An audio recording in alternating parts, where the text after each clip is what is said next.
Berarti secara tidak langsung hukum Islam dan pengadilan agama memfasilitasi tentang tingkat perceraian berarti dong. Dalam suami istri pasti bercerai, pasti saya bilang 100% saya bilang Pasti bercerai. pasti bercerai. Nggak ada pasangan yang nggak Setiap bercerai. suami istri itu pasti bercerai. Pasti bercerai.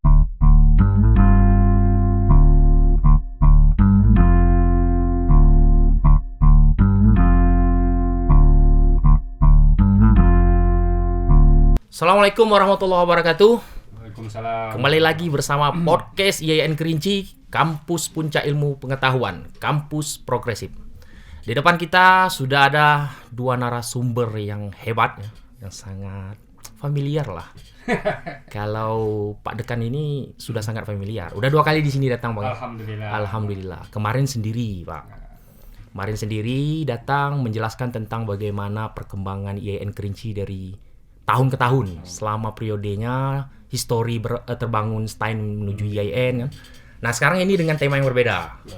Nah, kalau di samping saya ini di samping Pak Dekan ini agak nervous saya melihatnya gitu. Kenapa? Tatapannya itu loh.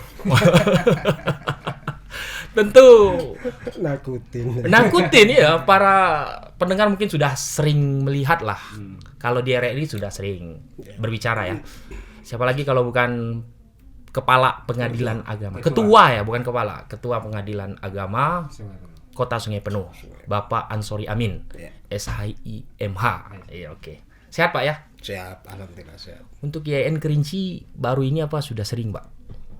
Untuk ke IAIN Kerinci. Kalau datangnya saya sudah beberapa kali. Sudah beberapa Bahkan kali. pernah ada MOU kan antara PTA Jambi dengan IAIN. Iya. Tapi kalau di acara yang spesial ini ada acara, Pak. Baru kali ini. Acara tes. Ini cuma ngobrol santai. Acara-acara ngobrol begini di tempat ini baru. Baru ya? Gimana keadaan? Saya punya alma mater yang sama. Oke. Juga alumni IAIN meskipun berbeda wilayah, Iya. tapi semangat untuk membangun IAIN itu nomor 1 bagi saya. Oke, jelas. Artinya Islam harus terdepan ya, Pak ya.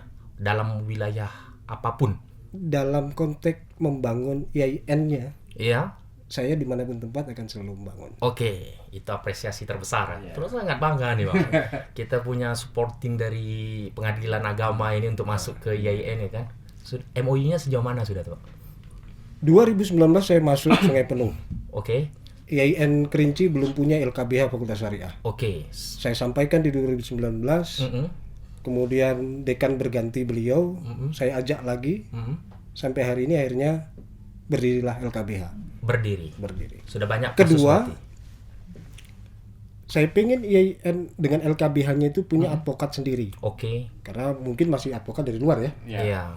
Saya kejar tahun ini adakan PKPA, pendidikan khusus profesi advokat. Oke. Supaya LKBH, mahasiswa, alumninya bisa berkecimpung di LKBH. Oke. IAIN akan terangkat. Luar biasa. Nggak mau. Wih. Saya nggak mau IAIN dipandang sebagai perguruan tinggi kelas 2 itu. Oke, Kak kelas 2. Kelas satu. Harus kelas 1. Sudah banyak berarti, Bang, kasus yang bukan kasus ya, maksudnya itu kegiatan yang membantu. Sudah banyak ya.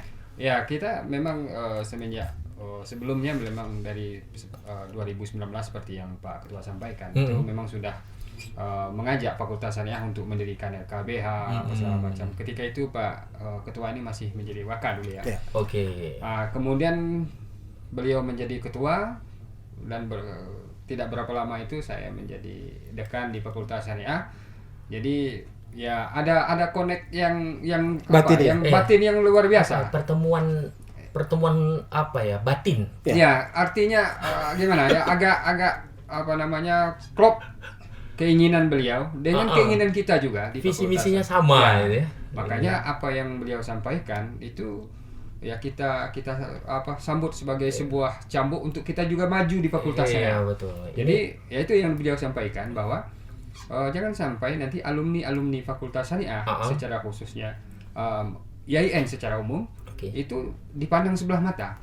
Ya. Makanya dalam rangka itu untuk kemajuan IAIN, kemajuan Fakultas Syariah khususnya, ya kita memandang itu memang penting. Ada LKBH, kemudian ini akan kita tindak lanjuti juga dengan pendidikan khusus profesi advokat. Yeah. Ini insya Allah tanggal 17 itu kita akan ada MOU dengan Ferrari, Federasi Advokat Republik Bukan Indonesia. Ferrari mobil ya, bukan? Bukan.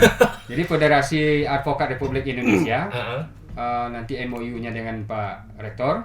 Nanti kita juga akan sekaligus pada hari itu, pada tanggal 17 itu akan mengadakan kuliah umum di Fakultas Syariah yang diberikan oleh ketua umumnya DPP Ferrari. Woi, luar biasa. Masuk Fakultas Syariah, mau jadi advokat Islami itu di Syariah. Ya. Oke, begitu Bang. Oke. Saya kemana dulu ya gitu ya. Karena kita ini coba membahas tentang isu-isu yang menarik saat sekarang ya. Kebetulan dihadiri oleh dekan Fakultas Syariah yang tentu paham dengan hukum keluarga Islam karena jurusannya ada Bang ya, HKI dan kemudian lagi dia dampingi pakar yang paham tentunya dengan pengadilan agama yang hukum keluarga Islam juga sangat matang. Pakar sih belum. Cuman sering menangani. Terbiasa menangani. Begini, saya panggil abang aja lah biar agak ya. Gini Bang, dalam beberapa tahun terakhir ini dalam data mungkin pengadilan agama berapa banyak orang bercerai atau data perceraian yang ada di Kota Sungai Penuh ini? Gini, mungkin sebelum masuk ke jawaban itu, saya perlu sampaikan ke forum ini bahwa berbicara PA itu konotasinya dua. Oke. Satu, PA sebagai lembaga yang dari dulu selalu dikatakan bagian dari Depak. Oke. Yang kedua, PA yang dari dulu dikatakan pengadilan cerai. Satu bagian dari Depak, yang kedua pengadilan cerai. Ya. Itu ini asumsi apa teori? Asumsi. Oh, asumsi. Kan paradigma dan mindset yang terbangun selama ini itu. Iya. Karena faktor ini juga faktor ya, karena sudah sekian lama itu melekat dengan PA itu. Jadi kalau orang ke PA pasti mau cerai. Kalau dulu kan mungkin kita akrab dengan istilah NTCR itu. Iya. Nikah, talak, cerai, rujuk. Iya. Makanya sebelum masuk ke sana, saya terlebih dahulu memberikan pencerahan bahwa betul PA itu dulu di bawah Depak. Tapi begitu Undang-Undang Mahkamah Agung berubah 5/2004, semua peradilan itu kan satu atap. Iya. Peradilan umum yang semula di Kumham masuk ke Mahkamah Agung, tidak lagi di bawah Kumham. TUN yang dulu di bawah Depdagri sekarang masuk ke Mahkamah Agung. PA yang dulu atau peradilan agama yang dulu di bawah Depak masuk ke Mahkamah Agung. Itu satu. Jadi kalau dulu pernah ketika saya di Lampung itu ada yang hakimnya akan saya laporkan ke kepala Kanwil Kemenak. Gara-gara oleh karena dia tidak suka dengan putusan hakimnya, biasanya kan gitu. Jadi ngadu ke Kemenak. Akan saya laporkan ke Kanwil. Ketua majelisnya berani juga. Jangankan ke Kanwil. Menteri Agama juga sekalian. Karena jalurnya sudah ada lagi. Sudah tidak ada lagi. Sudah tidak satu atap lagi. Sudah di bawah Mahkamah Agung. Kedua, ketika berbicara pengadilan agama sebagai peradilan perceraian, mungkin asumsi, pandangan, image bisa jadi iya, tapi tidak 100% seperti itu. Karena kewenangan PA sendiri kan tidak hanya masalah perceraian. Bahkan yang terbaru Undang-Undang 3 2006 itu memberi kewenangan kepada peradilan agama untuk menangani perkara ekonomi syariah. Jadi segala macam bentuk sengketa yang berkaitan dengan transaksi, bisnis, perikatan, akad yang bersifat syariah terjadi sengketa itu adanya di PA. Jadi bukan hanya cerai. Ada satu lagi. Apa? Jadi di Aceh itu ada perkara pidananya. PA ada perkara pidananya. Ya. Bukan malah ke kepolisian. Jadi karena kejaksaan. Di Aceh ada otonomi khusus sehingga mereka membuat konun. Perda lah kalau di masyarakat pemerintah kabupaten secara umum. Nah, konun itu kan berkaitan dengan masalah kholwat, maisir, perjudian, mabuk-mabukan. Kalau pelanggaran terhadap konun-konun ini yang menangani PA. Di Aceh. Kan Aceh sudah ada otonomi sendiri khusus tentang penanganan soal pelanggaran agama. Iya benar betul sekali. Bahkan cara berpakaian ya. Bahkan cara pergaulan yang jelasnya pergaulan. Ada pergaulan. Oke, menarik ini Bang. Oke, tentang pertanyaan tadi Bang. Ketika berbicara perceraian, jadi di mana tempat saya selalu melakukan analisa. Mm-mm. Jadi hampir rata-rata kenaikan di satu wilayah masalah perceraian itu 5-10% Oh, angka ya. dari tahun ke tahun. 5-10. Ya. Jadi meningkat ya Pak. Naik. Naik ya. Tapi kenaikan itu tidak bisa dipandang kemudian berarti broken dong rumah tangga. Oke. Tidak bisa diartikan begitu. Iya, iya, iya. Karena bisa jadi dulu banyak orang bermasalah rumah tangganya diselesaikannya di rumah pula. Di rumah, iya, iya. Tapi sekarang banyak yang lari ke pengadilan kemudian harus diartikan bahwa ini tingkat kesadaran hukum masyarakat kita Sudah tinggi. semakin meningkat. Oke, Bang. Dari sisi hukum keluarga nih, Bang. Tadi kan bahwa kesadaran terhadap hukum ini kan sudah tinggi.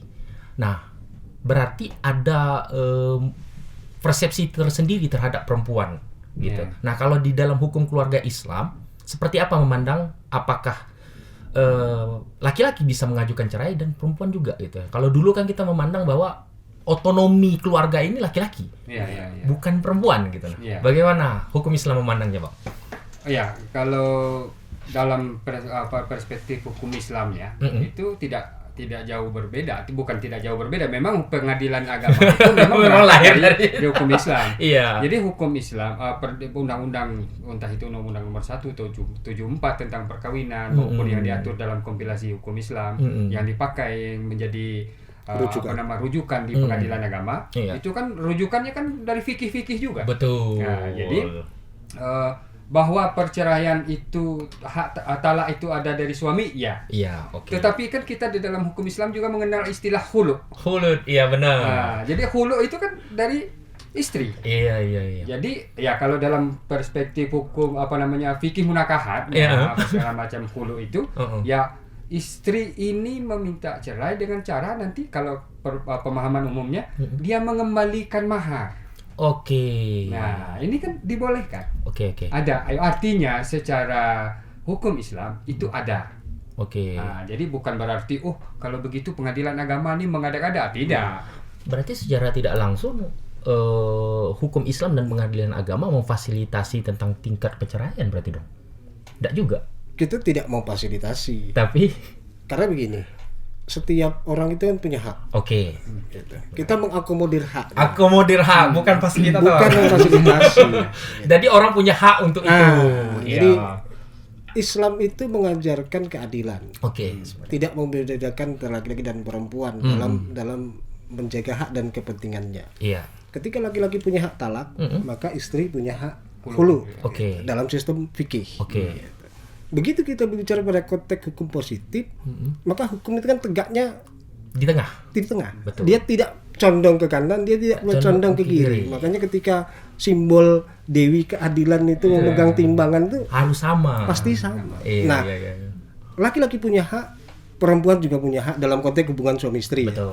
Ketika ada masalah, ya kita akomodir. Berarti dalam soal gugatan ataupun hak secara hukum ini sama dan kedudukannya juga sama. Oke. Nah, kita coba berbicara soal spesifik di dalam keluarga sendiri, Pak. Nah, apa sih sebenarnya kedudukan suami yang secara spesifik ataupun kedudukan istri secara spesifik? Mungkin kita lebih banyak ke situ, Pak ya. Karena bukan berarti mindset PA ini tuh, tapi lebih menarik ini. Ya, biasanya yang lebih menarik yang itu tuh. Kan soal tanah misalnya. Enggak menarik. Ya, soal Nggak ekonomi. menarik. Aduh, kayaknya Sudah ada yang ngurusin. sudah ada yang ngurus gitu kan, perbankan apa gimana ini. Dan Gimana, itu Bang? memang lebih enak ini kan untuk dibicarakan karena memang mudah-mudahan itu juga menjadi pembelajaran untuk masyarakat supaya perempuan terutama itu kan tahu dengan hak dan kewajibannya. Meskipun ya kita tahu bahwa ketika akan proses pernikahan itu kan dimulai dari KUA kan. Nah, di KUA itu kan selalu ada pendampingan. Pendampingan diberikan pencerahan Bang, macam BP4 sertifikasi pranikah. Sertifikasi pranikah. Nah, itu juga kita berupaya ini kita kalau ke fakultas kita berupaya juga untuk bekerja sama. Jadi nanti kita juga akan mencoba untuk bisa memberikan itu tentu dengan syarat-syarat tertentu ya. Artinya meringankan beban-beban dari KUA. Iya. Jadi setidaknya pendampingan itu dimulai di bangku kuliah. Iya. kemudian kalau kita masuk ke situ, jadi tujuannya karena memang perkawinan itu kan membentuk keluarga yang sakinah kalau dalam ini. Artinya harmonis apa segala macam. Nah, makanya diperlukan pembinaan calon pengantin itu supaya dia tahu dengan haknya apa segala macam, dan jangan tahu hak saja tetapi tidak tahu dengan kewajiban. Nah, ini banyak mau haknya, wajibnya tidak tahu. Wajibnya ini. Nah, jadi itu yang harus saling mengetahui antara suami dan istri. Mana aja tanggung jawab, mana aja untuk kewajiban. Ya. Ada apakah suami misalnya segala sesuatu itu harus diputuskan oleh suami saja. Ini kan perlu diberikan pencerahan kepada mereka. Kenapa? Kalau pihak PA ini, kalau Pak Ketua ini kan menunggu setelah proses proses terjadi KUA ada akad apa segala macam, nunggu nih. Kalau ada sengketa kan ke sini nih. Mau perceraian apa segala macam, nanti kan ke sini. Tapi sebelum itu jadi selaku aktivis hukum di ranah kampus gitu kan, memperkecil tugas PA lah ya. Ya, sebenarnya PA sendiri tidak gembira, tidak terbebani. Bahkan kalau saya katakan PA itu tidak bahagia dengan banyaknya perceraian itu. Artinya ini kita buktikan bahwa PA itu bagaimanapun, begitu entah itu cerai talak maupun cerai gugat, ketika masuk ke PA selalu dimediasi. Supaya apa? Supaya jangan terjadi cerai itu. Gini, Bang. Kita ini kan doktrin doktrin cerai di mata masyarakat itu kan konotasinya negatif. Mungkin Abang bisa menjelaskan cerai ini apa sih sebenarnya? Gini, ketika berbicara perceraian maka tidak bisa lepas dari proses perkawinan. Jadi perkawinan itu tujuannya tadi di Undang-Undang 174 atau 16 2019 kan membentuk rumah tangga yang sakinah, mawaddah, rahmah. Aman, nyaman, tentram, bahagia, melanjutkan keturunannya yang baik. Soleh dan solehah. Nah, kan gitu. Betul. Yang diharapkan setiap doanya ketika ada perkawinan. Begitu itu tidak terwujud, apakah akan dipertahankan kondisi yang seperti ini? Salah satu berperilaku tidak baik nih, suami kah atau istri kah berperilaku tidak baik. Apakah mungkin tujuan tercapai? Tidak dong. Tidak mungkin. Apakah mungkin perkawinan seperti itu tetap dipertahankan? Baikkah? Tidak kan? Siapa tahu dengan perceraian kemudian ada jodoh kembali, dia mampu menciptakan kebahagiaan sesuai dengan tujuan perkawinan. Sehingga perceraian itu sebenarnya jalan ketika suami dan istri ini tidak bisa mencapai tujuan dari sebuah rumah tangga yang baik tadi. Tapi ini kayaknya agak sedikit bukan bertentangan ya, agak berbeda ketika bahwa Allah itu tidak suka loh dengan perceraian. Kalau di dalam hadisnya betul. Ya, abghadul halala indallahi talaq. Allah membenci, tapi dibenci perilakunya ketika dalam konotasi yang seperti apa? Ini lari ke tafsir nanti jadi. Kita dalam konteksnya konteks peradilan ya. Jadi ketika sebuah perkawinan tidak bisa mencapai tujuan perkawinan, kan tidak mungkin perkawinan seperti ini akan dipertahankan. Sehingga negara atas nama hukum memberikan jalan supaya semua pihak bisa mencapai kebahagiaan dalam berumah tangga. Jalannya bagaimana? Status hukumnya jelas dulu dong. Putus atau masih terikat atau mau nambah lagi? Dalam hal ini hak dan tanggung jawab sebagai satu hubungan keluarga itu ya, bukan hak terlepas dari hak suami serta dari hak istri gitu kan. Mungkin dalam sisi tanggung jawabnya ya. Karena kan laki-laki punya Al-Qur'an kan gitu. Ar-rijalu qawwamuna bima faddallahu ba'dahum ba'da kan gitu. Betul. Masing-masing diberi wilayah. Dan di pesnya ada. Dengan ketika berbicara wilayah, dia punya wilayah tanggung jawab dong. Dilaksanakan atau tidak, tercapai atau tidak, kan punya dampak. Nah, kacamata masyarakat kan tidak memandang ini. Awam ya. Masyarakat awam memandang bahwa cerai itu ya sesuatu hal yang negatif gitu. Nah, bagaimana cara mengatasi persepsi ini, Bang? Negatif itu tadi menarik juga. Jadi ada di kalangan masyarakat itu yang menganggap kenapa ini keluarga besarnya tidak mampu mencegah terjadinya perceraian ini? Nah, Itu kan termasuk juga mencerminkan bagaimana masyarakat memandang bahwa perceraian itu memang boleh kalau kita katakan sebagai aib. Ya, gini Bang. Bahkan masyarakat bilang dia ngurus keluarga beda isu. Kan enak ngurus apa pemimpin. Kan ini salah satu mohon maaf juga black campaign yang dilakukan untuk pas pemilihan presiden dulu kan. Nah, jadi kembali lagi ke persoalan yang ditanyakan tadi, bagaimana cara mengatasi itu dalam segala macam itu. Artinya salah satunya yang meningkatkan pengetahuan dari masyarakat secara umum itu untuk bagaimana memahami hak dan kewajibannya. Jadi kalau itu sudah sadar, artinya ya mohon maaf kita katakan, seandainya seorang perempuan itu menuntut sesuatu yang di luar kemampuan suaminya, artinya kemampuan suaminya ini penghasilannya kita katakan anggaplah 100.000 sehari. Tetapi perempuan kebutuhannya istrinya tuh sejuta menuntut 100 atau 250.000 sehari. Ini kan sudah di luar jangkauan. Artinya kan dia tidak bisa memahami kemampuan dari suaminya. Nah, inilah yang mungkin perlu lah dengan menuntut hak-hak apa segala macam itu. Tetapi ya sadar harus juga memahami kondisi real dari kemampuan suami itu. Atau misalnya ya bahkan dalam segi agama misalnya, dalam segi beribadah, suaminya baru bisa kalau bahasa baru hijrah lah gitu ya. Baru hijrah. Terus menuntut suaminya itu harus menjadi seorang yang taatnya luar biasa. Nah, ini kan artinya harus memahami bagaimana tahap-tahap itu bisa dilalui. Kalau kita katakan demikian, maka ya saling pengertian itu sebagai salah satu cara dalam mewujudkan keluarga yang sakinah itu yang juga harus sangat penting untuk diterapkan dalam sebuah keluarga. Termasuk juga begini.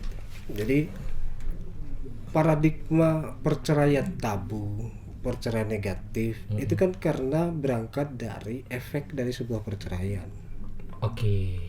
Tabu perceraian ini karena efek dari sebuah akibat dari sebuah perceraian kan pasti ada efeknya.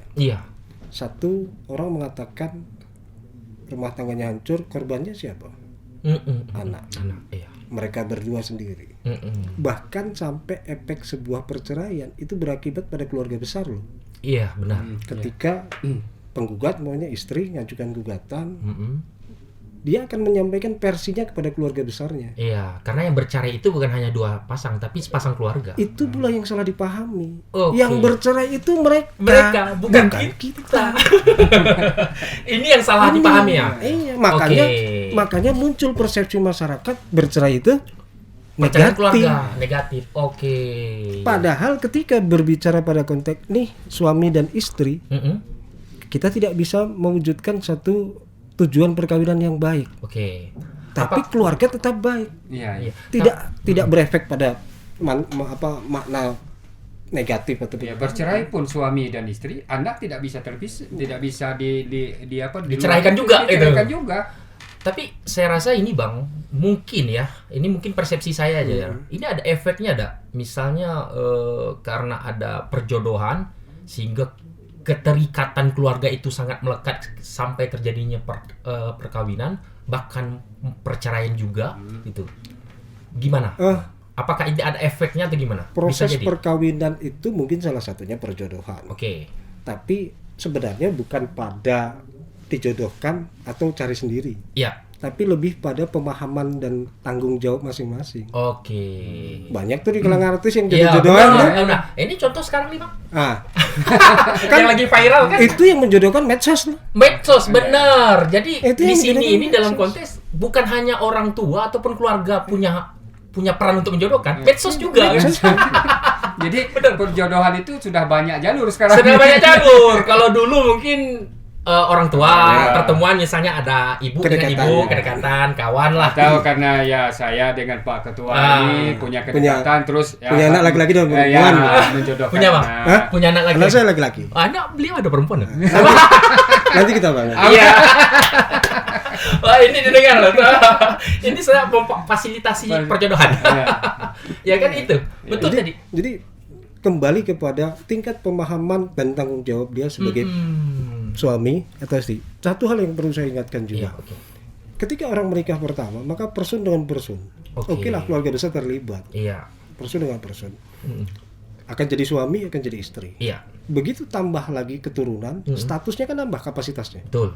Ayah, ibu.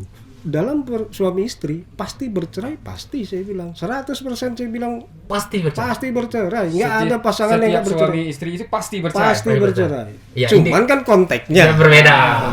Enggak nih, pastinya itu jangan setengah-setengah moto dengarkan ya. Iya. Pastinya itu. Hakul yakin pasti cerai. Iya, karena ada Cerai mati, cerai hidup. hidup. Tapi ada satu hal yang tidak bisa bercerai. Apa? Ketika suami istri, tadi saya bilang, di atasnya ada kapasitas ayah ibu.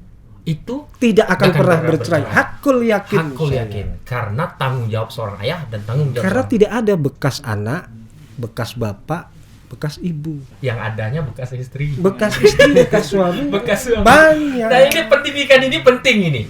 Artinya tadi kalau saya mendengar dari Abang mengatakan bahwa tingkat perceraian itu 5-10% kenaikannya dalam 1 tahun. Ya. Ini pertama indikatornya bahwa kesadaran hukum.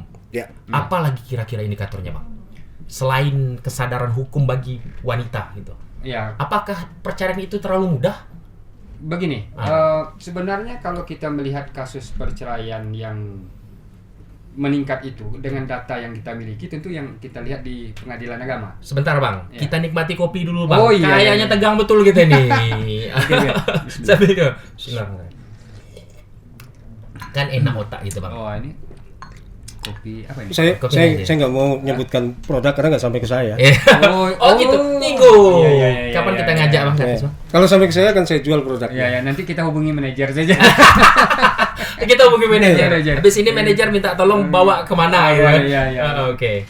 Silakan, Bang. Baik. Jadi kalau peningkatan jumlah kasus perceraian yang ada di pengadilan agama, Iya. itu tidak bisa kita serta-merta mengatakan bahwa semakin banyak keluarga yang hancur. Karena indikatornya banyak tadi. Itu tadi kalau kalimatnya Pak Ade itu hanya sampai di situ.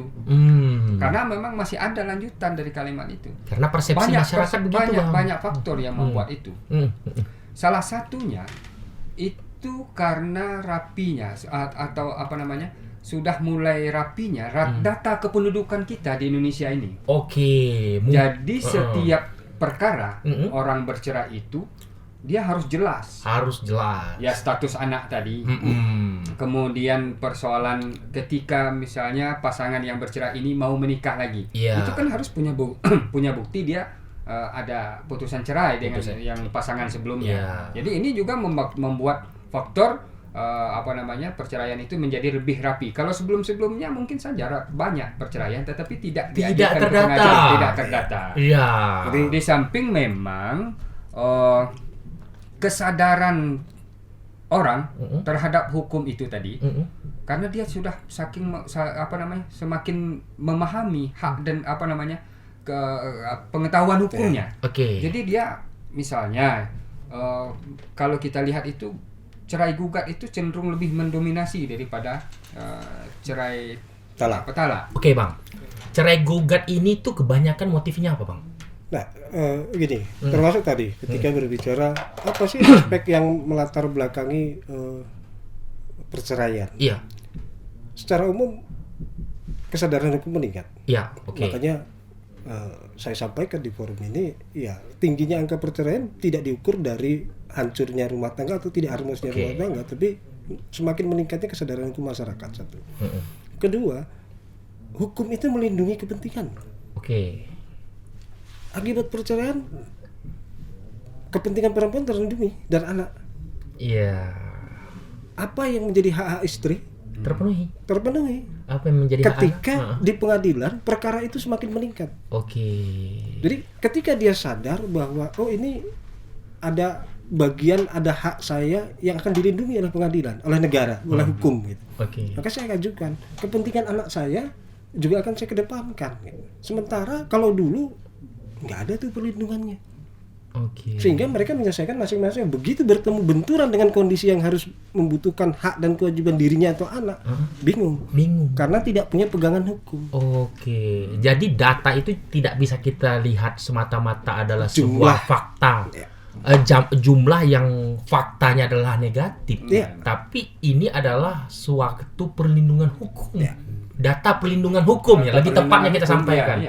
Perlindungan hukum bagi hak laki-laki, bagi hak perempuan, dan bagi hak anak. Ini keberlangsungan ke depan juga ya? Kan jadi jangkanya lebih panjang. Jangkanya lebih yang panjang. dicapai. Oke. Tapi berkaitan tadi, kenapa kok perempuan lebih banyak? Oke. Ini memang hampir rata-rata ya. Rata-rata yang menggugat pasti perempuan, Pak. Rata-rata. Oh, iya. Dan yang kedua kan perempuan memang lebih banyak daripada laki-laki. Oh gitu. Coba secara nasional gitu, Iya. sensus. Oke, betul. Sensus kan lebih banyak Perempuan dari itu. Iya, sehingga mereka punya keinginan untuk punya pasangan. Oke. Butuh, sementara jumlah laki-laki terbatas. Ya sebenarnya rugi perempuan kalau minta cerai dah. Nah ya, karena banyak yang nunggu. Karena banyak. Apakah menjadikan yang kedua misalnya gitu kan? Oke. Kita kembali ke situ. Jadi kenapa kok banyak? Jadi satu tadi bahwa perempuan itu mengajukan gugatan biasanya karena ada faktor tanggung jawab dari pasangan yang tidak terpenuhi sesuai dengan harapan ekspektasinya. Biasanya orang ketika pacaran, dunia milik berdua, semuanya manis, rasa coklat lah segala macam. Apalah ya, cinta lah. Rasa coklat. Sudah rumah tangga itu kayak representasi dari hubungannya selamanya itu. Semuanya serba indah. Tapi begitu pada kenyataan hidup, kembali kepada topik aslinya. Mulai itu benturan. Iya. Jadi biasanya rata-rata itu ketika laki-laki tidak bertanggung jawab, ya sudah, perempuan akan mengajukan. Apalagi sekarang dengan era tegaknya hukum. Kalau dulu talak itu kan laki-laki. Talak itu kan tabu. Talak itu kan negatif. Sementara dalam perkawinan itu dia tidak mendapatkan apa yang menjadi tujuan perkawinan. Wajarlah kalau kemudian dia menggunakan haknya untuk mengajukan gugatan, sehingga banyak karena hampir rata-rata kaum laki-lakinya kurang bertanggung jawab, bukan tidak, kurang tanggung jawabnya. Berarti pernikahan itu tidak hanya sumur, dapur, kasur ya?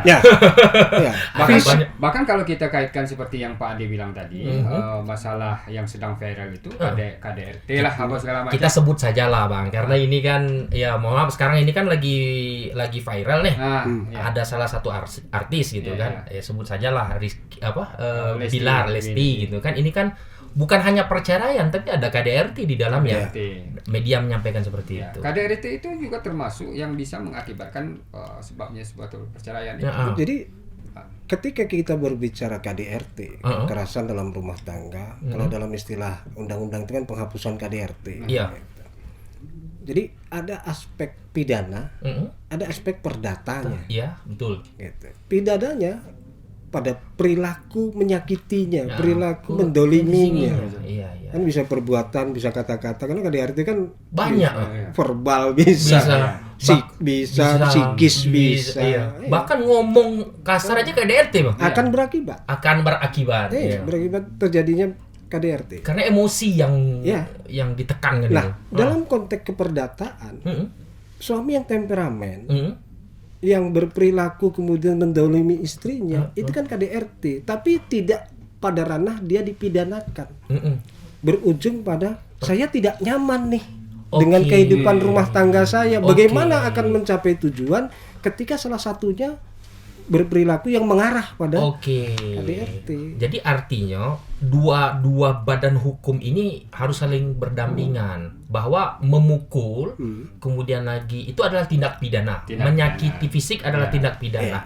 Tapi bagaimana tidak sampai menyakiti fisik kembali, tentu ada fasilitas hukum agama di situ. Jadi itu tadi yang kalau kita tangkap begitu. Jadi ini kan bahwa kaum perempuan umumnya KDRT itu bukan hanya perempuan, meskipun di dalam undang-undang bukan hanya perempuan, tetapi kan yang perlu masyarakat laki-laki juga bisa dapat KDRT Bang. Bisa dapat KDRT karena itu tadi kalau dia sampai berdarah-darah jelas itu tadi dia pidana. Bisa dipidana. Tetapi kan ada yang sifatnya tidak seperti itu, menyakiti sampai apa namanya Ucapan.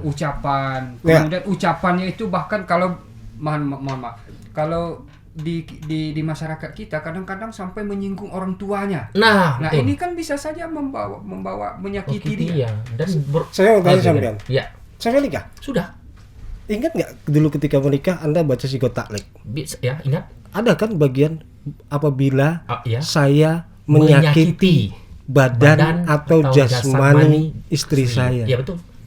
Itu sih betul. Dan istri tidak ridho. Nah, Dan istri tidak ridho kemudian mengadukan halnya ke mengadukan pengadilan. itu ke pengadilan agama. Berarti kan itu ada Perjanjian. pagar yang diciptakan oleh hukum agar tidak dilanggar. Betul. Pagar itu salah satu bentuknya supaya unsur KDRT yang ada di dalam sigot taklek jangan ditabrak. Jangan ditabrak. Kalau ditabrak, ada pengajuan. Ah. Oke, berarti artinya perceraian ini jangan hanya dilihat perpisahnya, hanya berpisah. Ya. Dua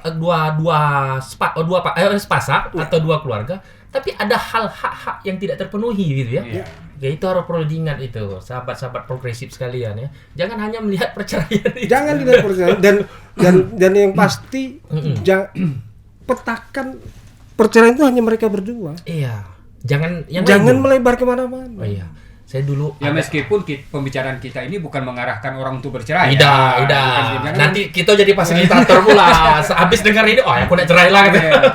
Tidak, ini edukasi bahwa persepsi lah gitu kan, Iya. bahwa perceraian itu jangan dipandang hanya Di seperti samping itu. itu juga kita berharap dari pembicaraan ini kita berharap bahwa memang di dalam keluarga itu terjadinya keharmonisan itu.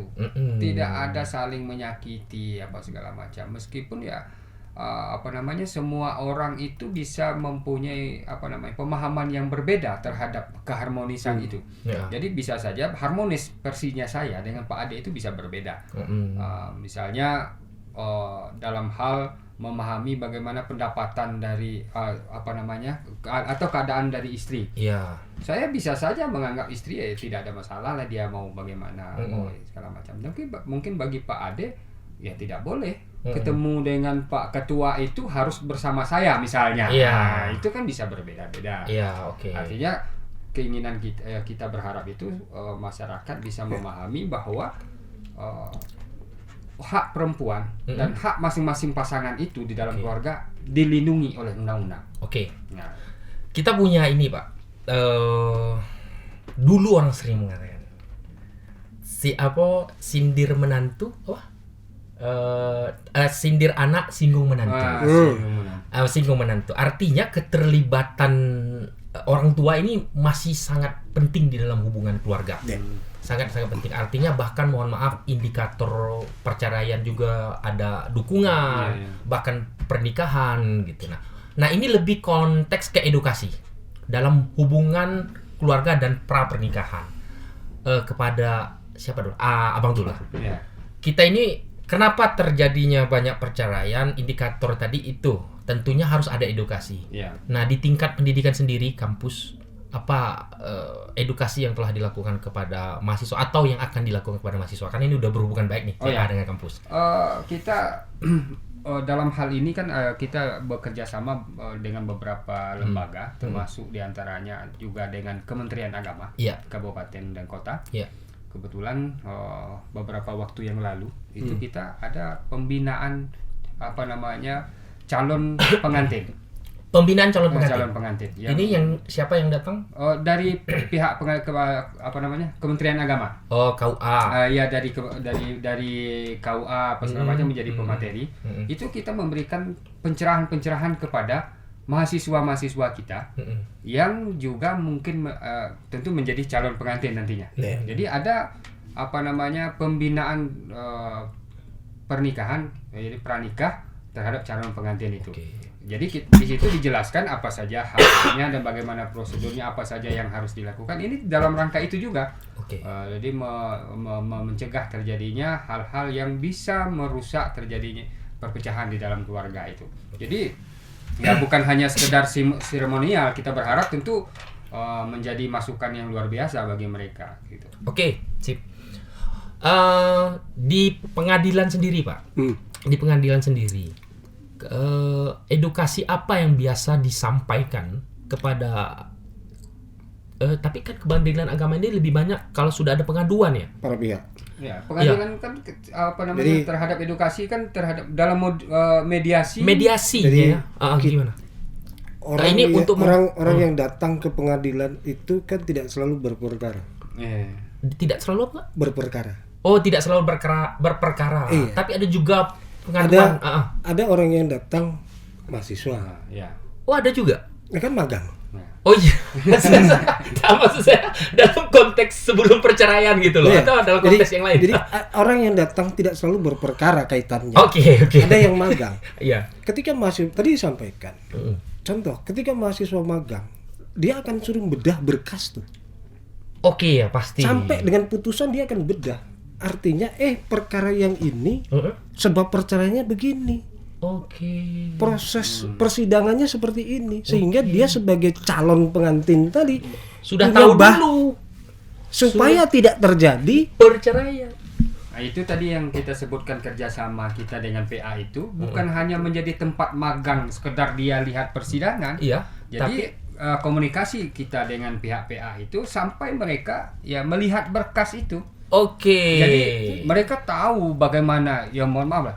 Misalnya kenapa, motif apa yang membuat ini? Adanya perselingkuhan, apa segala macam, perselingkuhannya seperti apa? Mereka bisa mempelajari itu. Oke. Dan itu menjadi tentu kita berharap menjadi masukan bagi dia, artinya menjadi pendidik. betul. ya, betul. jadi sebelum ada kejadian tindakan preventifnya kita sudah berikan Iya. supaya ketika Anda nanti jadi pasangan ya apa yang Anda pelajari selama ini jadi bahan.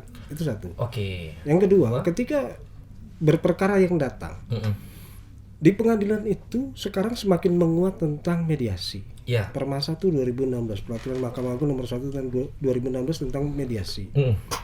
Di ranah itulah kita berikan pencerahan. Bagaimana supaya permasalahan yang ada itu tidak kemudian berlanjut.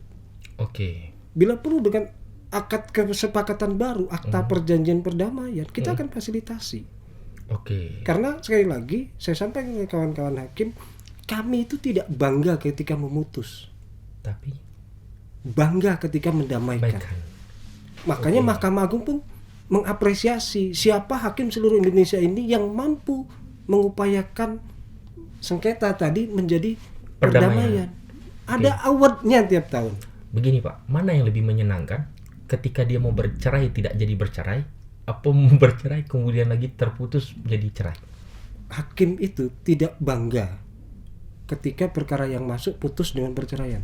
Nggak bangga. Oke. Karena Setiap manusia pasti tidak akan nggak bangga. ada yang bangga. Walau bukan hakim. Itu versi hakim ya? Iya. Versi hakim. Kalau versi Artinya kalau kita membaca dari versinya orang yang berperkara, tentu orang yang menuntut tadi itu Maunya. mau menuntut atau yang menggugat tentu menginginkan seperti yang mereka inginkan. Kan, iya. Yang dia menggugat cerai tentu ini kan cerai, ya betul. apa segala macam. Ya, tapi kalau pada prinsipnya kembali kalau dalam konsep tadi itu aqdul halal itu atau tolak itu tadi, jadi sesuatu yang halal tetapi dibenci oleh Allah itu talak itu, maka salah satu cara ya dengan mediasi itu memfasilitasi bagaimana jangan sampai terjadi. Iya. Kalau masih bisa kalau bahasa kita kalau masih bisa dirunding Runding lah Nah, dulu. itu. Kita kan sudah pernah menangani itu, tak Pak? Iya.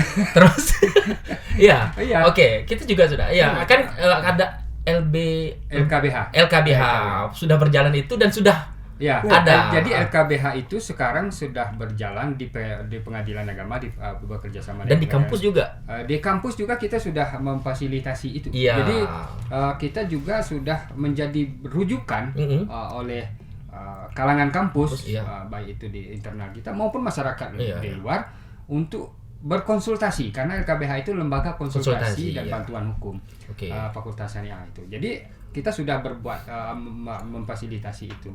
Bahwa persoalannya bagaimana itu bisa keputusannya dan lain sebagainya, itu tentu dengan proses yang ada. Oke, berarti Ada satu kebanggaan saya selama di sini. Apa? Jadi ada satu perkara waktu itu saya pegang dalam perkara perceraian diputus cerai mereka berdua. Suami ngajukan, istri jadi termohon. Beberapa waktu berikutnya si suami ngajukan gugatan harta. Oke. Setiap tahap sengketa pasti diawali mediasi dulu. Kebetulan saya mediatornya. Saya sampaikan, saya tanyakan karena kedua-duanya belum menikah lagi. Masih single masing-masing. Meskipun statusnya sudah bukan suami istri. Oke. Saya tanya, Anda nikah? Iya. Belum, Pak. Iya. Si suami saya tanya, Anda nikah? Belum. Juga belum. Mau cepat selesai nggak masalah harta ini? Mau, Pak. Apa? Anda nyatu lagi suami itu selesai. Saya dalami. Iya. Ternyata. Anda kan nggak menikah, belum menikah juga pasti karena Anda masih punya rasa sayang dong. Iya, betul. Anda juga sama, belum nikah karena masih rasa sayang. Oke, saya coba fasilitasi. Kalau seandainya, saya coba tawarkan di mediasi itu. Kalau seandainya, ini seandainya, saya bilang, Allah berikan waktu ini mundur. Apa yang Anda minta dari calon suami Anda ini supaya ke depan tidak terjadi lagi? Silakan saya beri kesempatan 3 hal yang Anda tidak sukai dari perilaku suami yang dulu untuk menjadi suami yang akan datang. Dia sebutkan. Si istri juga sama sebutkan. Apa yang tidak Anda sukai dari kebiasaan istri? Oke, saya bikinkan perjanjian. Anda hari ini nyatu lagi. Siap, Pak.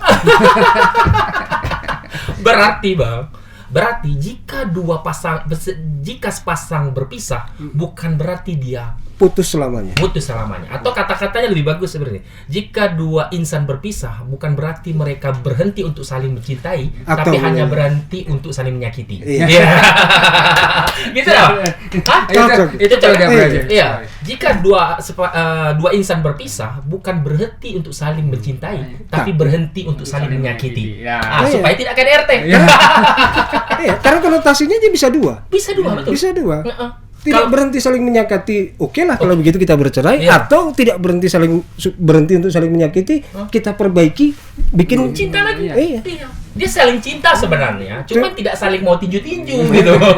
Tidak mau saling mukul-mukul begitu ya. Berarti dapat kita simpulkan bahwa perceraian ini adalah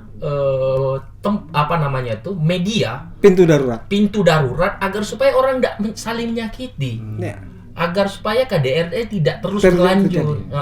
Tapi perlu adanya edukasi dari awal. Nah, Kerinci, mohon maaf Bang, dalam wilayah regional, kondisi masyarakat, banyak ini penikah muda nih, termasuknya mohon maaf nih, di mahasiswa kita ini, udah banyak nikah Bang. Iya. Udah banyak nikah Pak, gitu kan. Bahkan sudah gendong-gendong anak gitu loh. Apa mungkin edukasi yang bisa disampaikan untuk mahasiswa-mahasiswa atau pemuda-pemuda yang di luar sana gitu?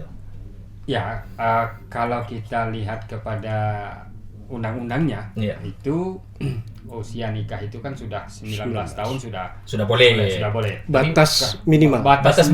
Kalau sebelumnya kan 16 kalau perempuan. Kalau sekarang kan dengan 2019 itu kan sudah harus 19. Namun ya masih banyak juga yang mengajukan dispensasi. Dispensasi itu dengan pengadilan dan lain sebagainya. Bahkan kita tidak tahu juga kalau yang resmi yakin kita ke pihak KUA tidak mungkin menikahkan kalau tanpa umurnya belum sampai atau tidak ada dispensasi itu. Atau nikah di bawah aturan di bawah tangan, bukan? Nikah bawah tangan bisa saja. Tapi kalau KUA penghulu itu tidak mungkin. Tidak mungkin berani menikahkan itu karena itu salah. Nah, yang bisa kita lakukan tentu kita memberikan pencerahan kepada masyarakat bahwa usia pernikahan itu begini-begini. Kita sebutlah yang angka karena sudah ada undang-undangnya itu umur 19 tahun. Baik perempuan maupun laki-laki. Nah, kalau persoalan masih banyak yang menikah di bawah usia itu, maka ini menjadi tugas kita untuk memberikan bahaya-bahayanya. Pada prinsipnya kan ini mohon maaf lah, di kalangan tertentu itu masih menganggap bahwa ini menjadi penghambat untuk menikah. Padahal bukan penghambat, karena banyak faktor-faktor yang yang melatar belakangi kenapa undang-undang ini ada. Salah satunya yaitu tadi menghindari terjadinya pernikahan usia dini. Betul. Nah, tetapi kalau kita bawa ke ranah akademisnya, ini kan perlu juga diperdebatkan. Kenapa umur 19? Apakah 19 itu dianggap sudah dewasa? Tetapi kalau aturan ini kita baca seperti itu sebagai pendewasaan itu, kenapa undang-undang yang lain menganggap umur 17 itu sudah dewasa? Contoh, ketika membuat KTP 17. Membuat SIM 17. Ini kan perbedaan berbeda dalam konteks kalau itu didefinisikan sebagai dewasa. pendewasaan itu umur.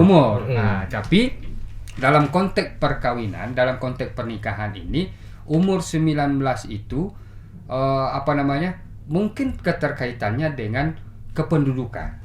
Maksudnya Kependudukan dalam arti ya kita tahu bahwa jumlah penduduk kita sudah luar biasa.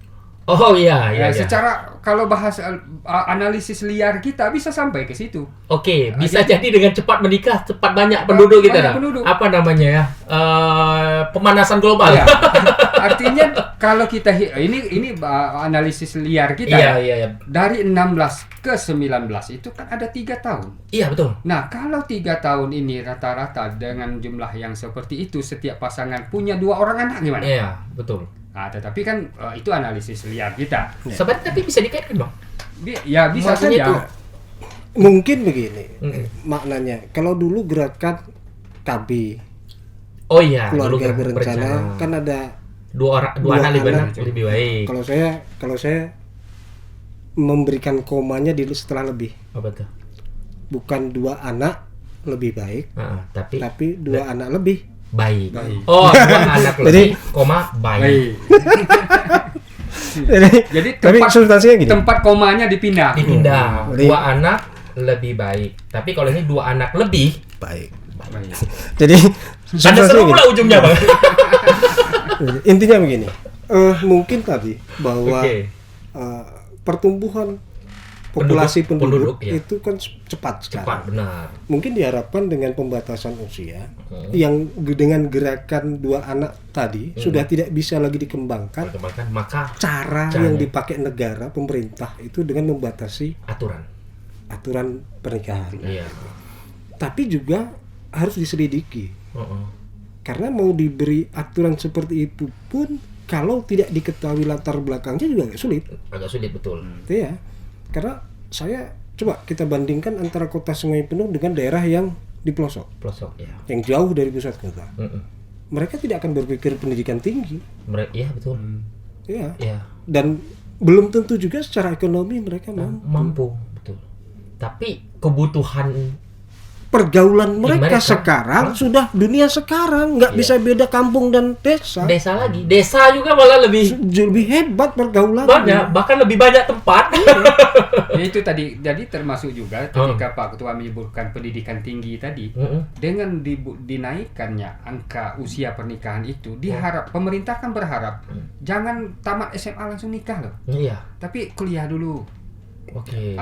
Karena kan kebanyakan kita yang di pelosok itu kata Pak Ketua tadi itu kemungkinan setelah tamat SLTA itu ya sudah tidak ada lagi keinginan ini, tapi ya menikah gitu. Oke. Nah, tapi dengan adanya pendewasaan usia nikah ini, maka diharapkan menikahnya menjadi tertunda sehingga dia ya sudah Dewasanya tidak- menjadi ya, menikah. jadi kalau tidak menikah ya saya kuliah saja. Oke. Nah, bahkan kita lihat ini kan gerakan pemerintah memfasilitasi untuk mengenyam pendidikan yang lebih tinggi kan luar biasa Oke, juga. beasiswa KIP, Iya.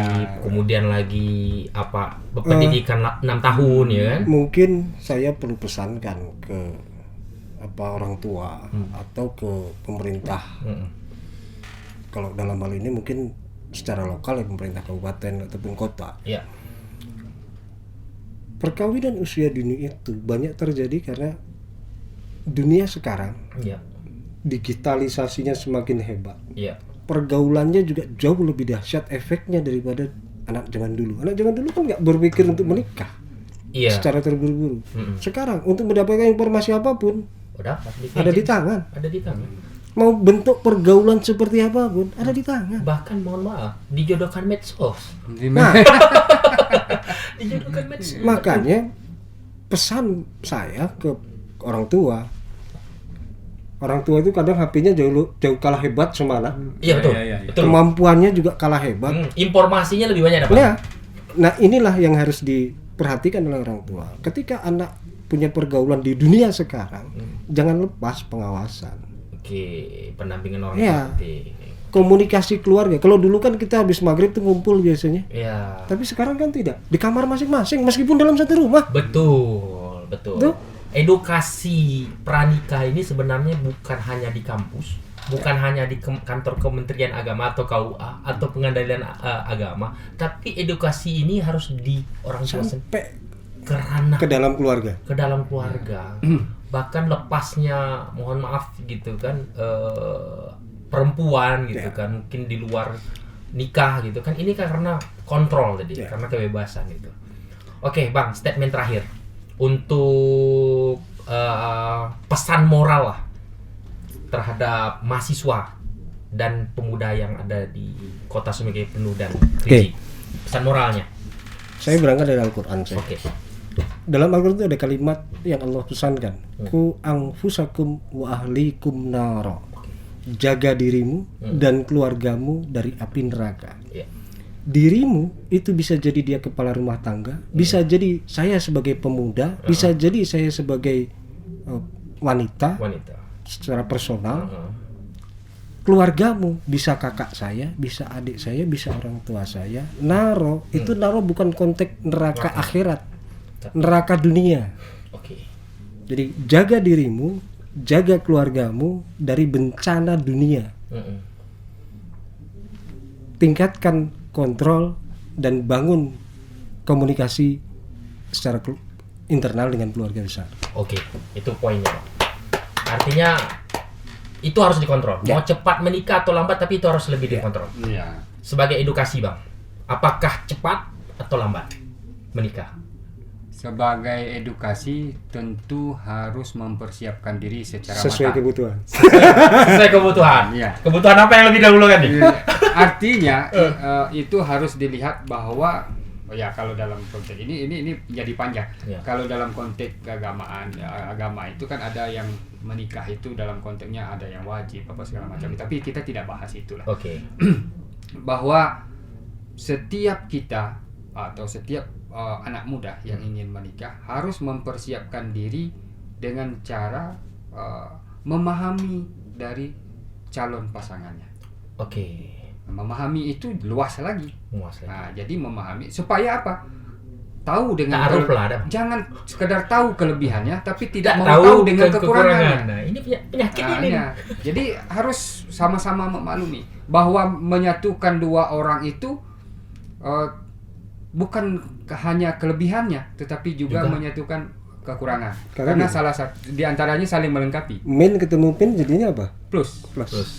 Oke, dalam konteks pasangan nih, mungkin saya juga boleh memberikan apa jadi pasangan itu adalah kiri dan kanan. Tidak bisa pasangan itu kanan dan kanan. Ibarat kaki kanan melangkah, kaki kiri mengikuti. Begitu juga sebaliknya, kaki kiri melangkah, kaki kanan mengikuti. Sehingga berhenti di tempat pemberhentian yang sama untuk tujuan yang sama. Itu ya luar biasa. Kiri kanan. Orang ini kan karena kelebihan masing-masing dan kekurangan gitu. Bahkan ada lagunya Tulus itu. Sepatu itu. Oh, kita sepasang itu. Iya betul. Di mana betul memang itu. Jadi sahabat-sahabat progresif sekarang ini luar biasa ini, bahwa artinya fenomena yang terjadi sekarang, mohon maaf, yang terjadi di dunia media. Sekarang ini ada 3 dunia, Pak. Dunia apa? Dunia nyata, kemudian lagi dunia yang tidak nyata, dunia digital atau dunia maya. Dia ada 3 dunia sekarang. Dan kita semakin mudah untuk dibentuk. Dibentuk oleh dunia maya. Banyak kita tidak kadang-kadang susah membedakan mana yang benar. Mana yang betul. Jadi kalau kita lihat ini benar semua. Iya. Kan orang dengan dunia teknologi yang semakin canggih ini baju ini seperti ini, mukanya Pak Ade kan bisa saja. Dulu ingat enggak, Bang? Dulu kita itu sering diedukasi, dulu ada film Pernikahan Dini. Siapa nama? Agnes Monica dengan Pernikahan Dini itu sangat mengedukasi kita. Wah gila, kalau nikah cepat-cepat nih gini jadinya. Nah kalau sekarang sudah banyak nih. Contoh mohon maaf ada terjadi di kalangan artis kan, kemudian lagi bagaimana KDRT. Nah ini sebenarnya pandangan positif atau nilai edukasi kepada kita semua. Mungkin itu dulu lah ya. Karena mudah-mudahan ini media yang ada ini menjadi bahan untuk mengedukasi Insyaallah, pasti. masyarakat dalam hal memahami bagaimana membentuk keluarga.